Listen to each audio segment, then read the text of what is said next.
Hi, sixth graders. Just wanted to chat with you very quickly about the assignment that we are going to give you for Monday, April 20th.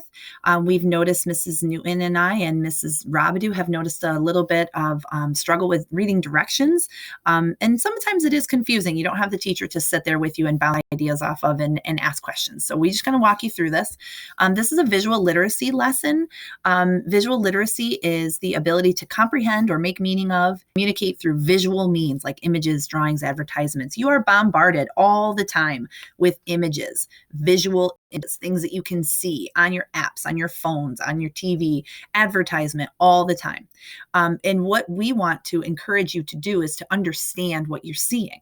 So we're going to do a little practice here where you're going to look at a picture and you're going to describe things that you see and make inferences based on that. So our learning targets today, I can use evidence from the text to make inferences about Bud. I can determine the meaning of the words and phrases as they are used in a text. So we're always going to be talking about vocab, and there you go. You learned new vocab already. Visual literacy, understanding what you see. This is a new unit. We are so bummed we're not able to read this with you and discuss this time period. Bud, not Buddy. This is the novel that this unit is going to revolve around, and Bud is our main character. He's an African American, and you will get to know a little bit more about the time frame that this book is set in. This picture, a little bit of a clue. So the first thing that you're going to do is notice, study the photograph for 2 minutes, form an overall impression of the photograph, and then examine the individual items. Make sure to look closely at all the parts. So you're really going to study this picture. This is a picture that has a caption, which is the description of what's going on, but we are not going to show you the caption yet.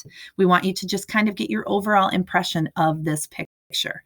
Then down below, if you scroll down a little bit, you're going to come up with 3 inferences. An inference is what you can figure out based on that picture. So if you look at it, you might think or assume that this is going on or something along those lines. You have to come up with an inference. So 3 actually, based on what you have observed, you list 3 things you might infer from this photograph. So you're going to fill that box right there with the 1, 2, and 3.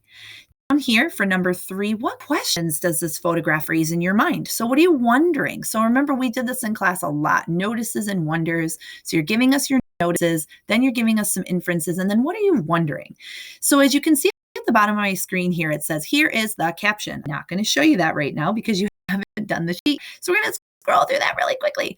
And then here it's going to say, after you reading the caption, what thoughts do you have? So we have a little bit more information. We've read the caption. Now, what are you thinking? So you're going to fill that box in. Right here, it says, what does orphaned mean? Now, that's something to do with the caption. I'm not going to tell you what that means. You're going to put your prediction here, and you're going to then look it up and put actual definition. And the very last thing that we're going to have you do is watch a video that we posted on Google Classroom. So now this video is in Edpuzzle. So you have to access the video through the link I shared with you on Google Classroom. You cannot access I couldn't link it to this document because it's not linked that way. But what's cool about this video is it sets the scene for the book, gives you more explanation about the Great Depression, the era that this book is set in. And there are some tricky questions, I will be honest. So the way Edpuzzle works is it plays a video for you, and then it stops you throughout the video to prompt you to answer questions. So when it does that, when it stops, you have to answer the question before you can continue the video. So we're going to take a look at how you did on that, but I do know that some of the questions are tricky, so don't worry if you didn't get 100%. That's okay. So this is the assignment for Monday, April 20th. Tomorrow, I will be on Google Classroom for 6A, reading chapter 1. So please join me. It's a short one. It's only 8 pages, but you're going to love it. I really think you're going to love this book. And we will talk to you